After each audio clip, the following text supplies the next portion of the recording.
paling tinggi, paling mulia, dan paling utama. Yang kedua, Nur Muhammad ini nurnya Allah, tapi tidak sama dengan Allah. Nah, bukan zatnya Tuhan. Meskipun nanti salah satu pandangan menyatakan Nur Muhammad ini makhluk yang diciptakan sejak azali. Nanti muncul perdebatan kontroversi karena ada beberapa ulama yang bilang dia ini qadim. Nanti yang tidak terima bilang, lu satu-satunya yang qadim kan Allah. Qadim itu melintasi waktu, dia tidak berawal, dia azali. Tapi sementara biarkan ini dulu, nanti kita pahami pelan-pelan.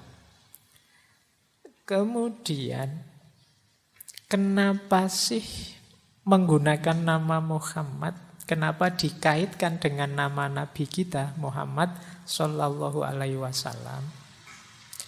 Karena tidak ada satu makhluk pun di dunia ini yang bisa merepresentasikan Nur Muhammad ini secara sempurna selain kekasihnya yang namanya Muhammad. Jadi dia ini makhluk pertama yang nanti jadi awal ciptaan yang lain. Karena dia yang pertama, yang paling dekat dengan Allah, tentu saja dia paling mulia.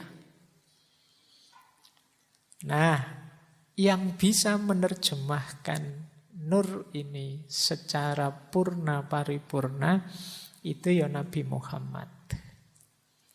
Bahkan ada nanti pandangan bahwa ya memang nur ini pengejawahan tahannya ya nanti dalam Nabi Muhammad. Jadi meskipun dia sudah diciptakan paling awal, tapi nanti manifestasinya terakhir di Nabi terakhir dan paling utuh, paling sempurna, Nabi Muhammad Sallallahu Alaihi Wasallam. Nah, nanti nama lainnya banyak. Kalau ini bisa teman-teman baca di Futuhatnya Ibnu Arabi. Ada kolam a'la, ada akal awal, ada amrullah, ada ar-ruh, ada al-malak, ada ar-ruh al-ilahi, ada ruh al-qudus, ada hak al-makhluk bih, ada yang ini mungkin teman-teman pernah dengar, syajaratul baidha. Syajaratul baidha itu pohon cahaya. Kenapa pakai istilah pohon cahaya? Karena Nur Muhammad ini seperti satu pohon yang darinya keluar banyak ranting dedaunan yang itu analogi atau isyarat dari semua makhluk yang lain nanti keluarnya melalui Nur Muhammad ini. Nah, makanya dia disebut istilah syajaratul baidha, pohon cahaya. Oke, pokoknya dipahami dulu, ini namanya definisi, ya dimengerti dulu saja, nanti uraiannya di belakang. Jadi dia ciptaan Allah yang paling awal, dia paling utama, paling mulia, dan yang mampu memanifestasikannya secara sempurna, utuh, itu Nabi Muhammad.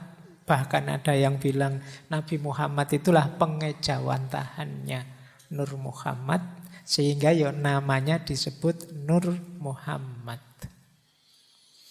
Oke, ini pengertian umumnya.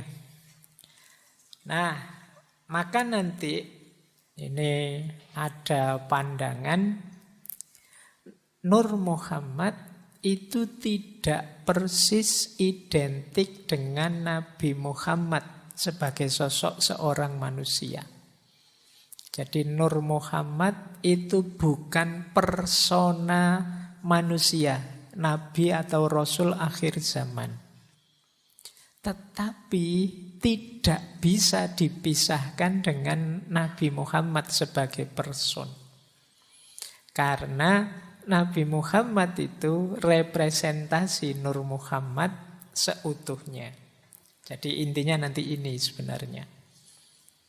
Meskipun nanti ada ulama yang agak berlebihan, ada juga ulama yang sama sekali anti. Oke, jadi dasarnya ini dulu. Sekarang kita masuk ke dalilnya dulu. Pak, gagasan-gagasan seperti Nur Muhammad ini apa ada dalilnya, Pak? Jangan-jangan 100% ngarang. Ternyata ya ada. Meskipun nanti untuk yang hadis ada beda-beda pandangan tentang kehujahannya. Kalau tentang Quran mungkin ada yang beda pandangan tentang tafsirnya. Tapi yang jelas ada. Misalnya, kalau yang Al-Quran itu, coba nanti dicek ya, surat Al-Ma'idah ayat 15.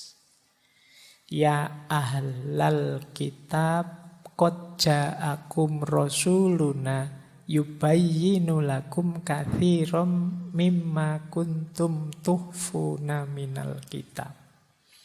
Wahai ahli kitab, sungguh telah datang padamu rasul-rasul kita, utusan kita yang menjelaskan pada kalian banyak hal yang tersembunyi dari kitab wahyunya Allah.